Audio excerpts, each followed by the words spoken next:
Hello बच्चों, स्वागत करता हूं आप लोगों का जीनियस योद्धा के इस क्लास में। और पिछली वीडियो में आप लोगों ने 10.1 और 10.2 एक्सरसाइज का सॉल्यूशन देखा था और अब इस वीडियो में आपको एक्सरसाइज 10.3 के बारे में बताया जाना है, जिसमें एक क्वेश्चन आपके सामने लिखा हुआ है, उसके बारे में आप देखेंगे। जिसमें पूछा गया है, draw different pair of circles, how many points does each pair in common and what is the maximum number of common points। ये तीन चीजें इस क्वेश्चन में पूछी गई हैं। तो सबसे पहले आप क्या करेंगे, इसमें draw different pairs of circles, आपको उस सर्कल्स के पेयर बनाने हैं, डिफरेंट पेयर्स। तो पेयर की जो मैक्सिमम पॉसिबिलिटी है वो क्या हो सकती है। देखिए, एक पेयर आपका ऐसा भी हो सकता है कि दोनों सर्किल दूर दूर हों, अलग अलग हों। एक ये केस हो गया, ये फर्स्ट जो है केस है पेयर का, सर्किल ऑफ है। और इसमें आप देखते हैं कि दोनों सर्किल जो है वो आपके अलग अलग हैं और कोई भी पॉइंट जो है वो इसमें टच नहीं कर रहा है। तो इसमें आप देखते हैं डिफरेंट पेयर ऑफ सर्किल का केस एक आपका ये हो गया। दूसरा केस हो सकता है कि दो सर्किल हैं और दोनों किसी एक पॉइंट पर टच हो जाए। हमने उस कॉमन पॉइंट को यहाँ पर नाम दे दिया है, इस कॉमन पॉइंट को एक सी नेम दे सकते हैं हम यहाँ पर। एक दूसरा केस हो गया जहाँ पर आप देखते हैं कि दोनों सर्किल किसी एक पॉइंट पर टच हो रहे हैं। और एक तीसरा भी केस हो सकता है कि जब दोनों सर्किल आपस में इस तरह से किसी दो पॉइंट पर इंटरसेक्ट होकर के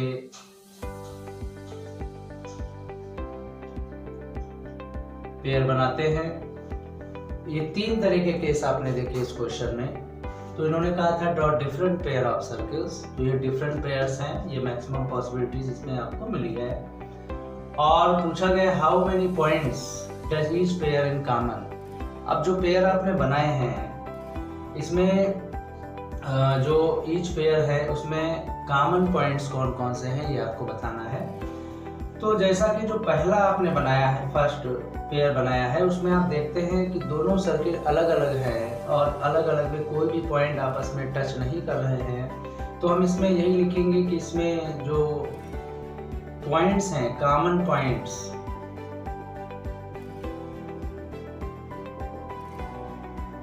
तो यहाँ पर इस केस पे जो कॉमन पॉइंट्स है, जब सर्किल आपस में इंटरसेक्ट ही नहीं हो रहे हैं किसी पॉइंट पर, तो कॉमन पॉइंट यहाँ पर हमको 0 मिलेगा। और इसमें आप देख रहे हैं कि दोनों ही सर्किल एक पॉइंट सी पर जो है वो टच हो रहा है। तो यहाँ पर जो कॉमन पॉइंट आपको मिलता है, यहाँ पर जो आपको कॉमन पॉइंट मिलता है वो कॉमन पॉइंट जो है वो केवल 1 है। और जो थर्ड आपका पेयर देखते हैं, तो ये जो पेयर है वो 2 पॉइंट पर टच कर रहा है। एक पॉइंट ए हो गया यहाँ पर और एक पॉइंट यहाँ पर बी हो गया। तो आप देखते हैं इस पेयर ऑफ सर्किल में 2 पॉइंट आपको ऐसे मिलते हैं जो आपस में इंटरसेक्ट हो रहे हैं। तो यहाँ पर जो कॉमन पॉइंट है इस पेयर के लिए जो कॉमन पॉइंट है वो आपको 2 मिलता है। तो इस तरह से आपने डिफरेंट पेयर्स बनाए और हर पेयर में आपने देखा कि कॉमन पॉइंट इसमें था ही नहीं। इसमें कॉमन पॉइंट 1 है, केवल एक ही पॉइंट पर सर्किल टच हो रहे हैं, तो इसमें कॉमन पॉइंट आपने देखा 1 है। और इसमें आपने देखा कि दोनों सर्किल जो है वो एक दूसरे को 2 पॉइंट पर जो है टच कर रहे हैं, तो इसमें कॉमन पॉइंट्स आपका 2 है। तो इस तरह से हम देखते हैं जो पूछा गया है, what is the maximum number of common points. एक सर्किल जब आपस में जो है टच करते हैं तो जो कॉमन पॉइंट्स मिलते हैं, तो मैक्सिमम कितना मिल सकता है। तो आपने देखा या तो 0 मिलेगा या फिर 1 मिलेगा और या फिर 2 मिलेगा। तो इसमें जो मैक्सिमम नंबर है वो आपको 2 मिलता है। तो हम यहाँ पर यही लिखेंगे कि maximum number of common points, maximum number of common points जो आपका 2 रहेगा। तो इस तरह से क्वेश्चन 1 जो है वो आपका कंप्लीट होता है, इसको देख लीजिए। और अब हम आपको क्वेश्चन नंबर 2 के बारे में बताने जा रहे हैं। क्वेश्चन नंबर 2 में एक जो है एज्यूम करना है आपको, suppose you are given a circle, एक सर्किल दिया जाता है। चलिए हम उसको देखेंगे।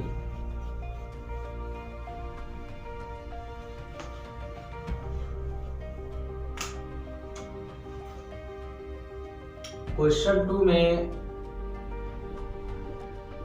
Suppose you are given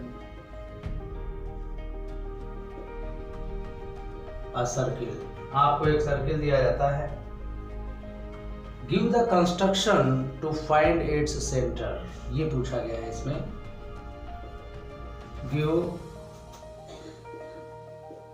give the construction to find its centre, ये चीज में पूछी गई है कि अगर आपको एक सर्किल दिया जाता है तो उस सर्किल का आप सेंटर कैसे निकालेंगे, ये चीज पूछी गई है।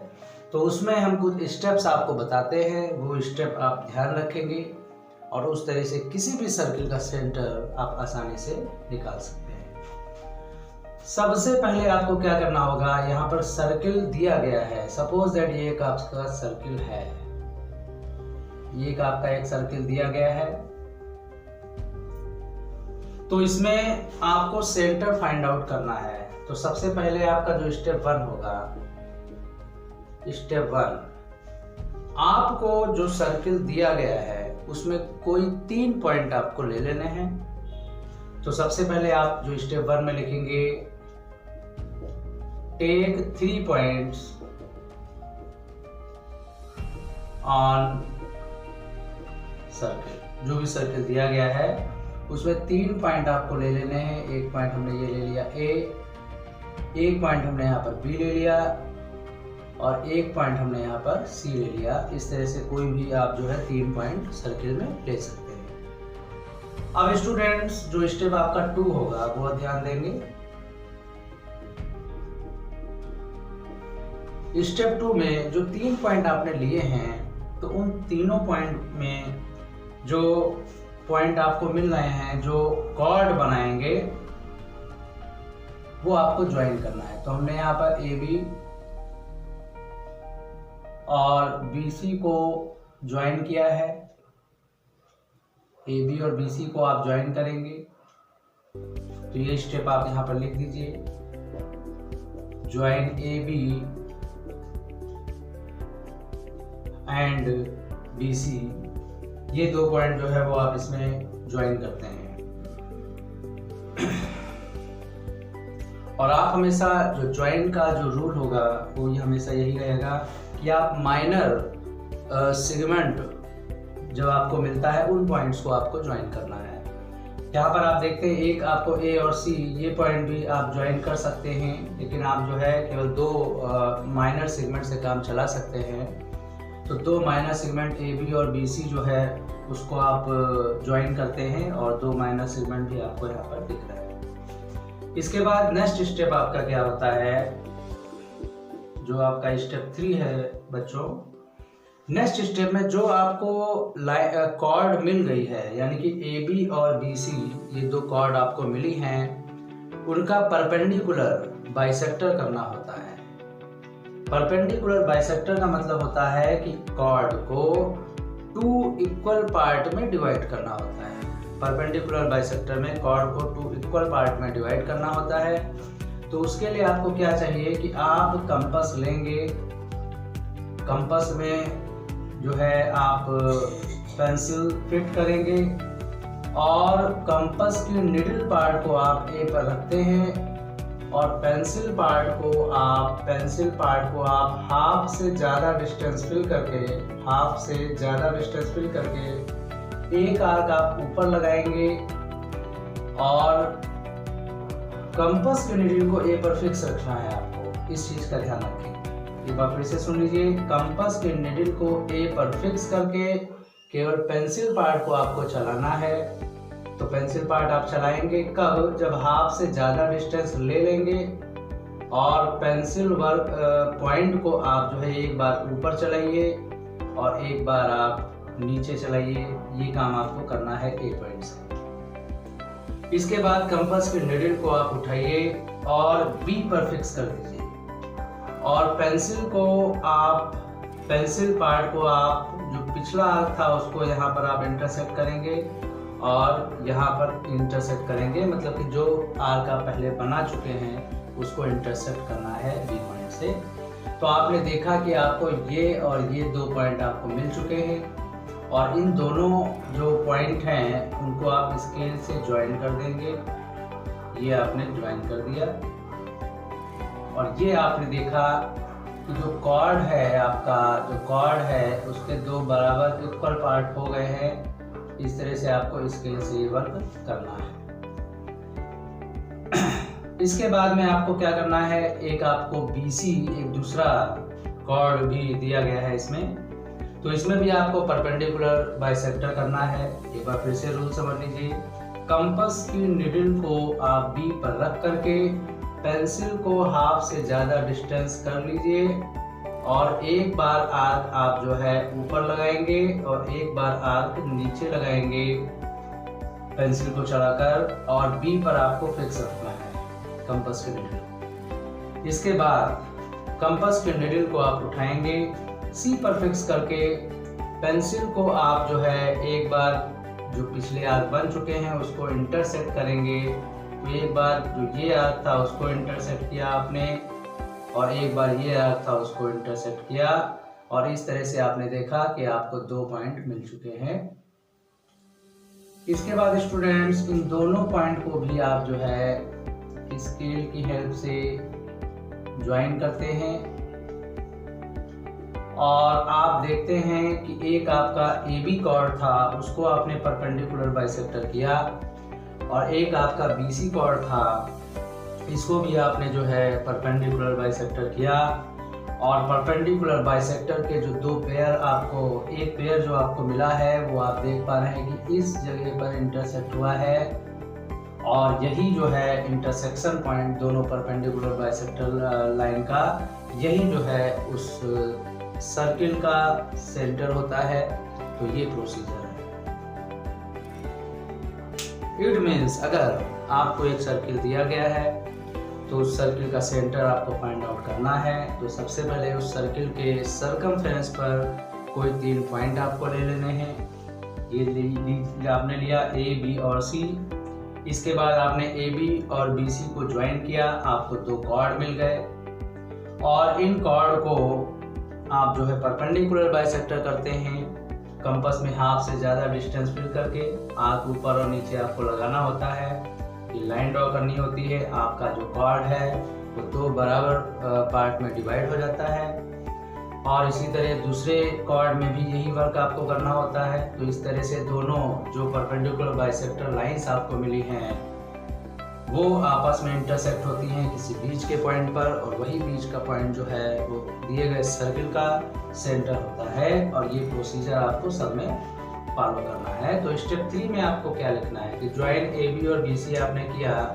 इसके बाद स्टेप 3 में आप लिखेंगे कि draw perpendicular bisector,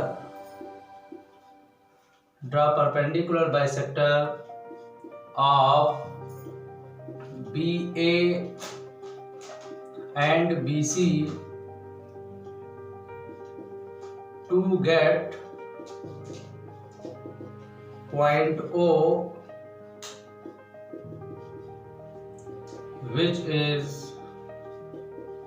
center of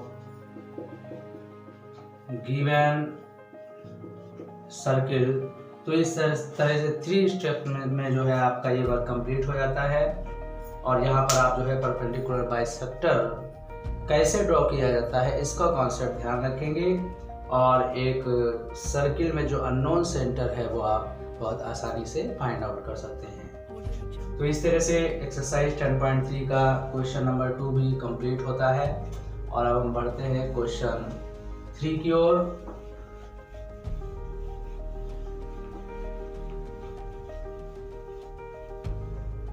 question 3 में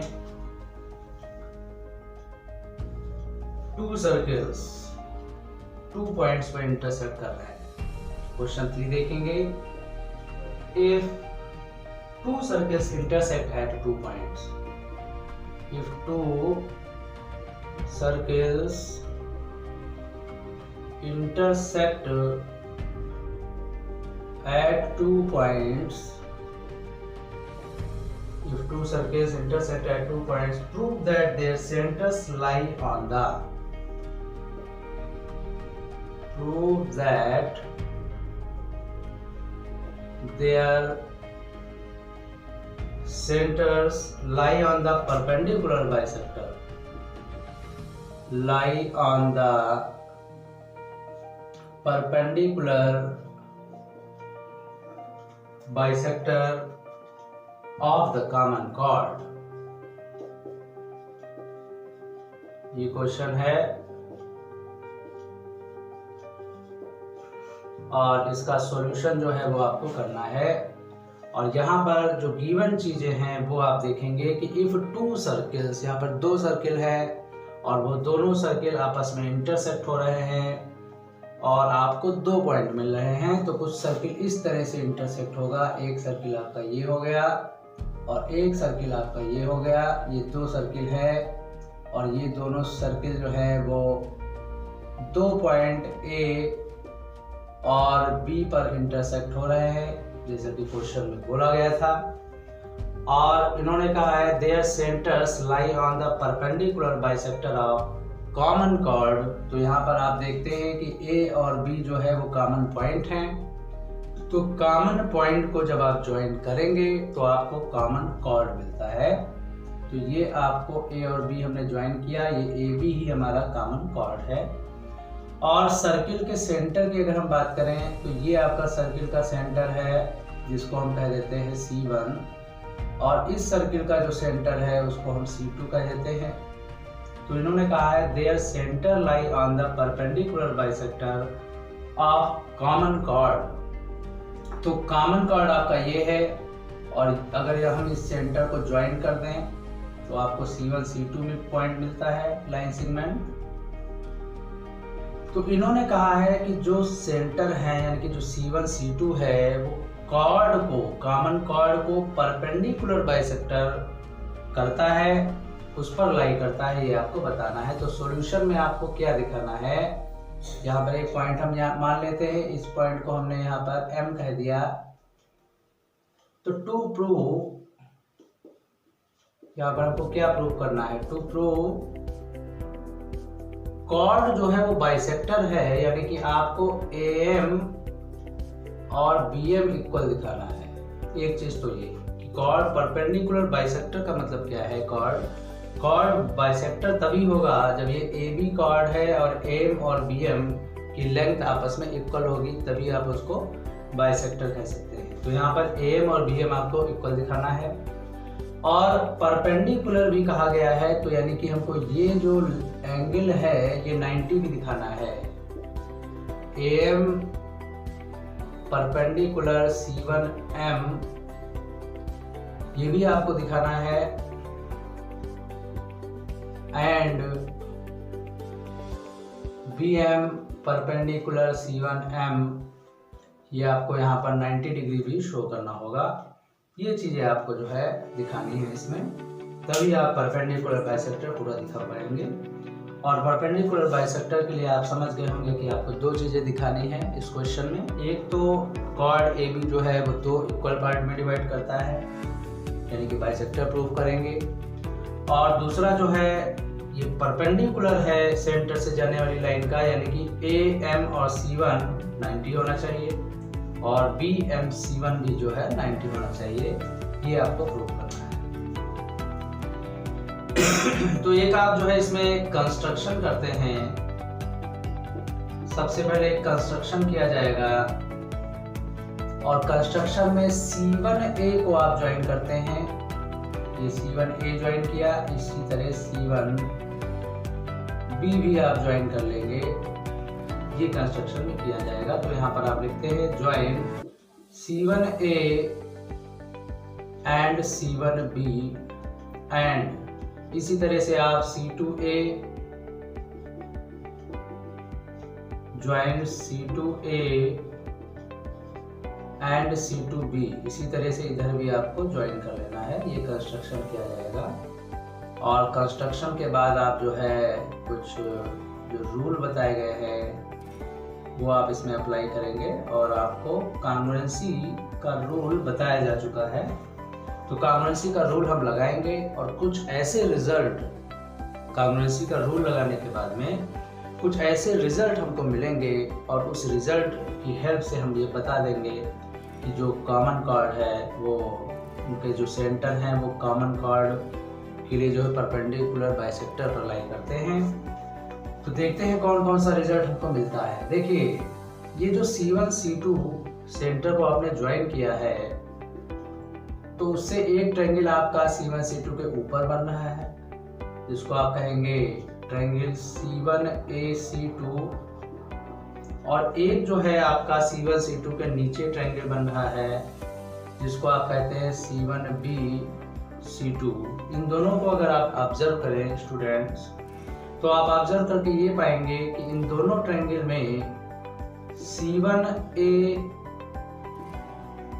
और C1B आपस में इक्वल है।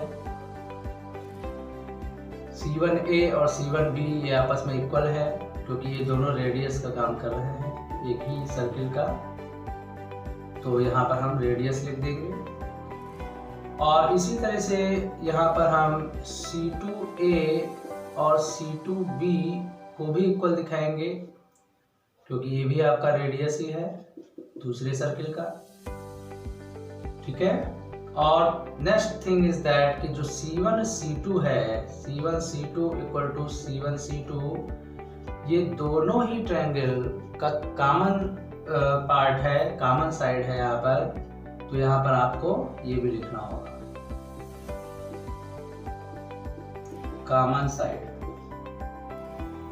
तो इस तरह से आपने देखा कि C1 C2 के जो ऊपर का ट्रायंगल है और C1 C2 के जो नीचे का ट्रायंगल है ये SSS रूल से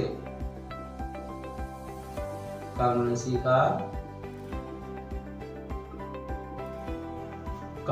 के SSS रूल से ये दोनों जो ट्रायंगल हैं, ट्रायंगल C1A C2 और ट्रायंगल C1B C2, ये SSS रूल से कांग्रुएंट हो चुके हैं।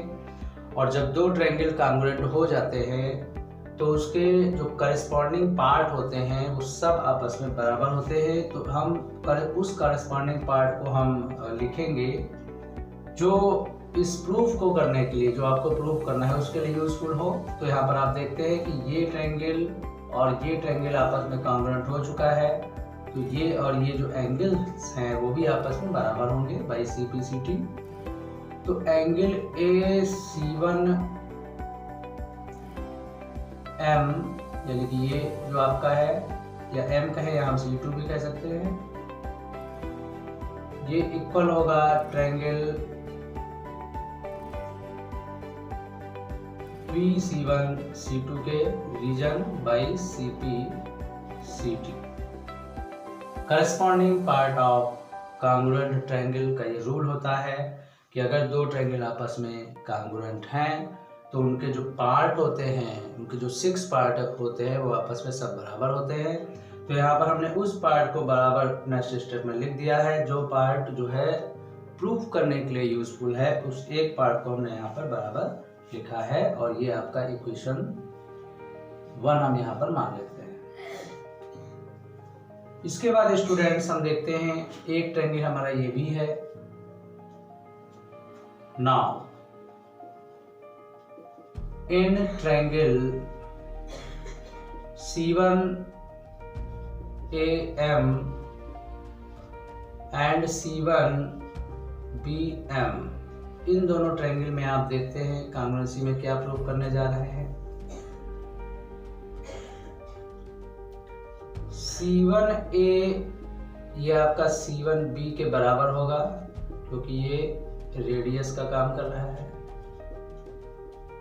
ईच रेडियस आप लिखेंगे और angle AC1M equal to angle BC1M लिखेंगे क्योंकि ये फ्रॉम वन रिजल्ट से आपको मिल रहा है। आप देख पा रहे हैं ये एंगल और ये एंगल बराबर है, तो यहाँ पर AC1M और BC1M आपस में एंगल बराबर आपने दिखाया। और आप एक चीज देख रहे हैं कि C1M जो है वो दोनों ट्रायंगल में कॉमन है, तो C1M इक्वल टू C1M लिखेंगे आप, और ये आपको ब्रैकेट में कॉमन लिख देना होगा। रीजन आप जरूर लिखते हैं ब्रैकेट में। तो इस तरह से देखा कि दोनों ही ट्रायंगल में दो साइड और एक एंगल आपस में बराबर है, तो आपको SAS रूल मिलता है। तो वो हम यहाँ पर साइड में लिख रहे हैं। यहाँ पर हम लिखेंगे by SAS rule of congruency, triangle C1AM congruent triangle C1BM। जिन दो ट्रायंगल में आपने ये चीजें दिखाई हैं उन दोनों ट्रायंगल को आपने कॉन्ग्रुएंट लिख दिया है स्टूडेंट्स। और हमने आपको बताया कि जब ट्रायंगल कॉन्ग्रुएंट हो जाते हैं तो वो हर तरह से बराबर हो जाते हैं, यानी कि उस ट्रायंगल के सभी थ्री साइड्स और सभी थ्री एंगल्स जो हैं वो आपस में बराबर हो जाते हैं।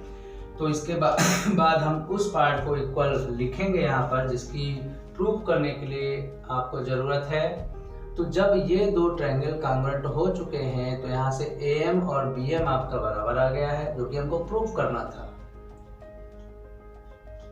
AM इक्वल टू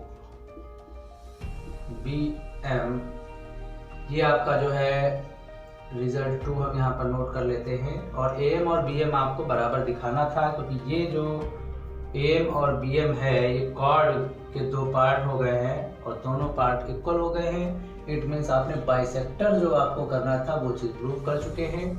और अब आपको परपेंडिकुलर कंडीशन जो है वो प्रूव करनी है। एक चीज आप और बाई CPCT बराबर दिखा सकते हैं।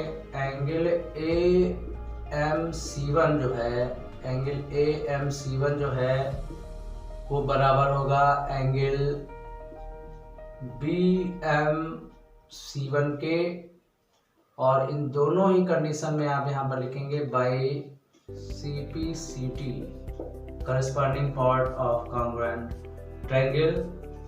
और यहाँ पर आप देखते हैं कि जब ये दोनों जो एंगल हैं वो आपस में बराबर होंगे, यानी कि अगर हम ये x मान लें तो यहाँ भी ये भी x हो जाएगा। तो इन दोनों को अगर हम x ही मान लें, दोनों बराबर हैं, एक वेरिएबल हम का नाम दे देते हैं। तो यहाँ पर आप देखते हैं कि जब ये दोनों आपस में बराबर हैं और AB एक कॉर्ड है, तो लीनियर पेयर की कंडीशन से angle AMC1 plus angle BMC1 ये आपस में 180 डिग्री होगा, क्योंकि AB एक कॉर्ड है और कॉर्ड जो होता है उसके जो एंगल्स हैं वो लीनियर पेयर के एंगल्स वो आपस में 180 डिग्री बनाते हैं। और ये दोनों आप x मान चुके हैं, तो यहाँ से x plus x equal to 180 degree मिलता है, यानी कि 2x आपको 180 डिग्री मिलता है। और x जो है वो 180 डिवाइडेड बाई 2 यानी कि 90 डिग्री मिलता है। और x आपने इन दोनों एंगल को माना था, तो इट मीन्स एंगल AMC1 और एंगल BMC1 ये दोनों आपके 90 डिग्री आ चुके हैं। यानी कि आपने परपेंडिकुलर भी प्रूव कर लिया है, 90 डिग्री भी प्रूव कर लिया है, और आपने AM-BM को इक्वल दिखा दिया है, यानी बाइसेक्टर भी प्रूव कर लिया है। और ये दोनों ही चीज़ें क्वेश्चन में पूछी गई थी। और इसी तरह से जो रिजल्ट आपने ये निकाला है उसी तरह से आप इधर के जो ट्रायंगल है उसमें भी आप दिखा सकते हैं, यही रूल लगेगा। तो इस तरह से आपने देखा। सिमिलरली के केस में आप ये लिख भी सकते हैं कि इधर के पार्ट में AM/C2 और BM/C2 ये भी 90 डिग्री हो सकते हैं, ये भी लिख सकते हैं सिमिलरली केस में। और ये आपका जो है प्रूफ हो चुका है। और कंस्ट्रक्शन के क्वेश्चंस में आपको ज़्यादा से ज़्यादा प्रैक्टिस की ज़रूरत है, और जितनी ज़्यादा प्रैक्टिस करेंगे उतनी ही आपको क्वेश्चन सॉल्व करने में कमांड मिलेगी। तो एक कॉन्सेप्ट आपको क्लियर रखना है, और जो कंस्ट्रक्शन से रिलेटेड क्वेश्चंस हैं उसमें आपको ध्यान देना है। और एक बारीकी से आपको ये ज़रूर ध्यान देना है कि कंस्ट्रक्शन की ज़रूरत क्यों पड़ रही है क्वेश्चन को प्रूव करने में। इसकी आपको स्किल जब डेवलप हो जाएगी तो ऑब्वियसली आप जो है क्वेश्चंस जो है बहुत अच्छे से सॉल्व कर पाएंगे।